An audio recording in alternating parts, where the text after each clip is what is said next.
Hi everyone. I'm stopping by on New Year's Day.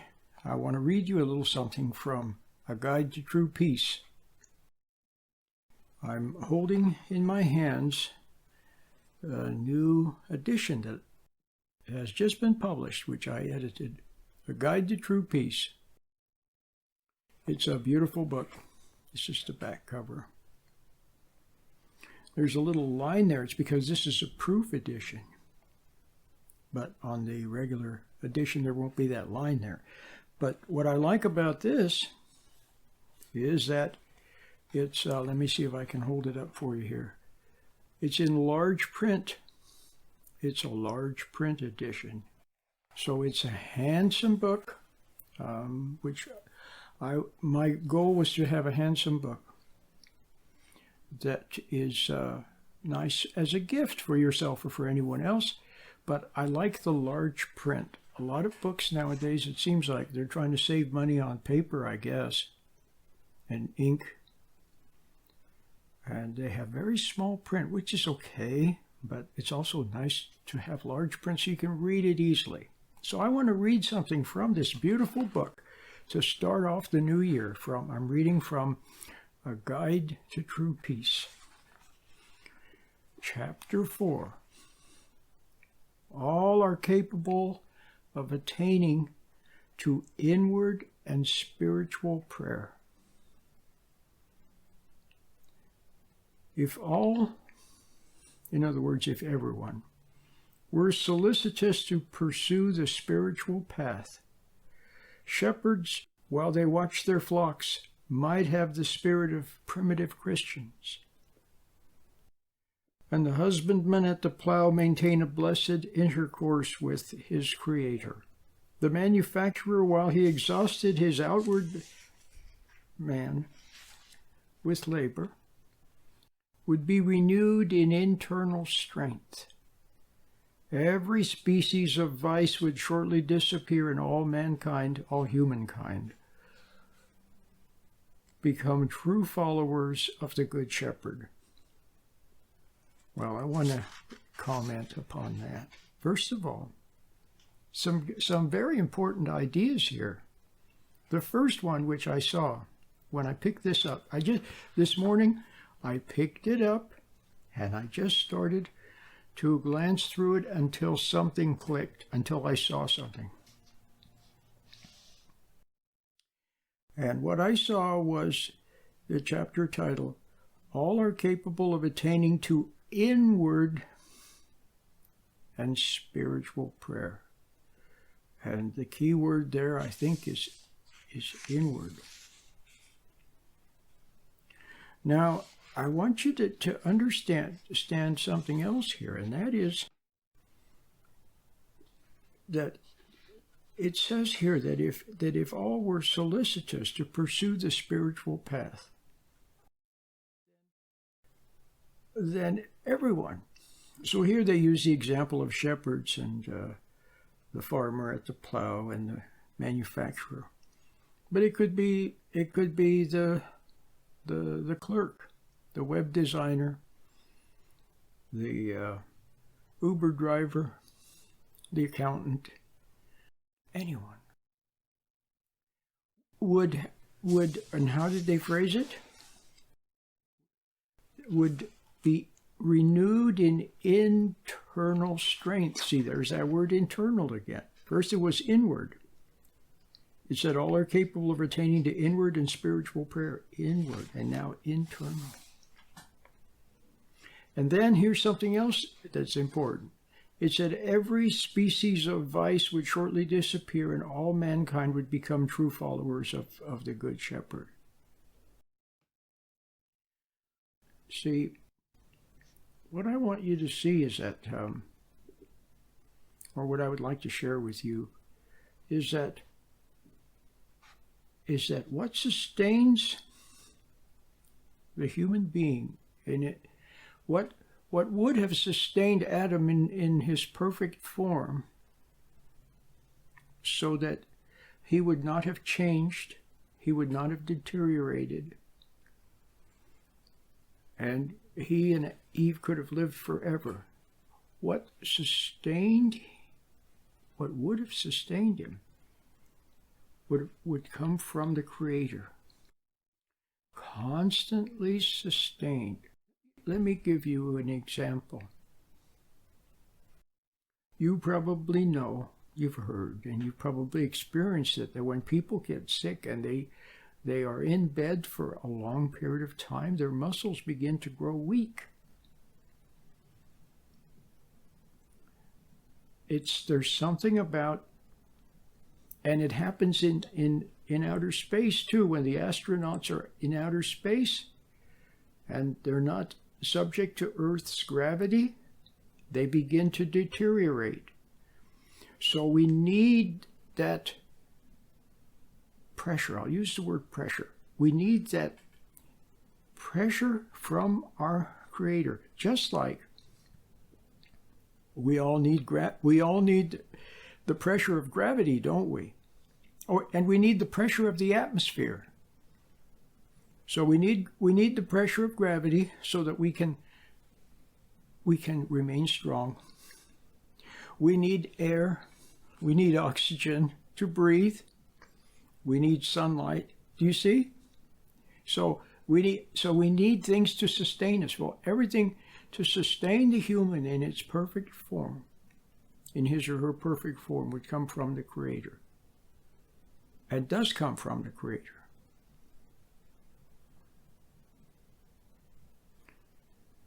So to take away that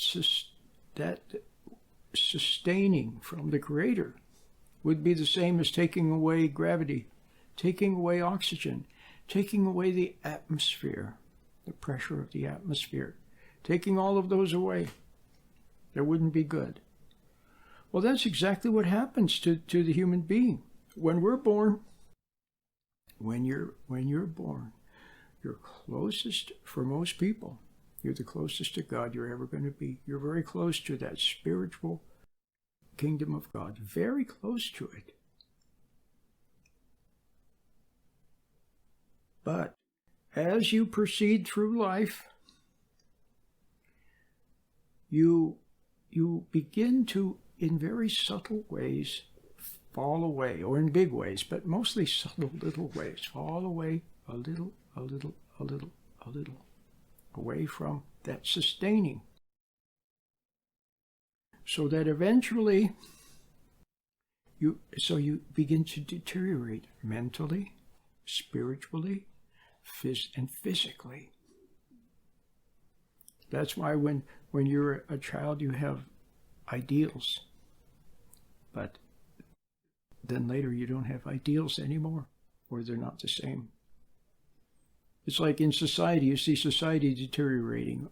Holy days become holidays. You see what I mean? And everything deteriorates. Have you ever noticed? Long time ago, look at the movies, and now look at them. Look at people then, and look at them now. Look at their behavior then and now. In your own lifetime, you can see things, and I could give you so many examples. Corporations that deteriorate. You see, it's just, how does this happen? Well, it's all mimicking what happens at the core of the human being.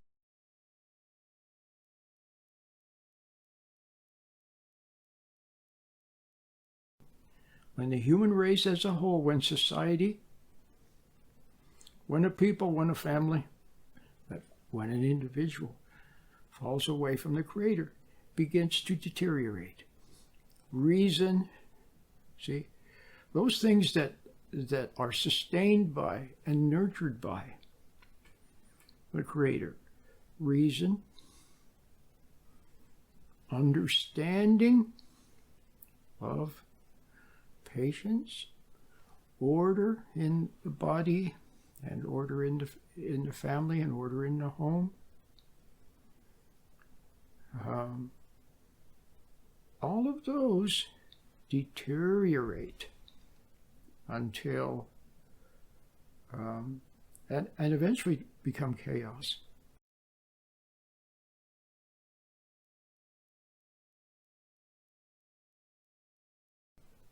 So, at the beginning, a person has a sharp mind. Teenagers, a very sharp mind. But then they deteriorate. And look at people sometimes when they get older. Even their thoughts, their logic becomes, so things then become twisted. Then something else happens. When you fall away from God's sustaining, you also fall away from his protection. And then something else is there. The other side of matter, there's a dark intelligence. It has intelligence, but it doesn't have love. So it too has fallen away from understanding. All it has is a twisted logic. It can't create anything only God can create, but it can take what God created and distort it and pervert it and twist it and misuse it, you see? So the devil's creation is destruction, creation with quotes around it. His creativity is to twist and distort what God made. See? So that there then is an influence. And when you fall away from God's pressure, then this other pressure then begins to get to you. It gets through you first from the outside, through other people who are unreasonable, who don't have understanding, who have narratives and agendas, see, and deceit, and it operates through them. So I want you to see that you want this internal, as it said here, internal, you want this internal pressure to come through from God. It's a very gentle pressure. And you sense it, you can sense it sometimes as intuition, as I meant to say conscience. When you stray from what's right, if you're close enough to it, see, a lot of people are so far away from God, they don't even feel their conscience anymore. That's right. People deteriorate, not only in their own lifetime, but over time, people deteriorate. But conscience, when you sense conscience, somehow what you just know in your heart that you didn't do something quite right. Well, that's from God. It's a very gentle internal pressure, but it's a good pressure. You want to yield to that pressure. You want to be close to that pressure, because that pressure will bring you, will rewrite you. See? And then little by little by little, when you are rewrited, because little by little up to now, by not yielding to your conscience, by not following your intuition, by not doing what you know is right in your heart, and by resenting other people, and then by not being able to see without that internal pressure, when you fall away from it, then you will become subject to the external pressure. So you want that internal pressure to hold back. See? And then there's something else that God gives us. When he sees that you want to pursue this path, then he sends, and he gives you grace. He gives you gifts. See? So you need that pressure. You need to be closer to him, closer and closer and closer. And and then grace. But the nice thing is that, as it so rightly says here, all are capable of attaining to inward and spiritual prayer.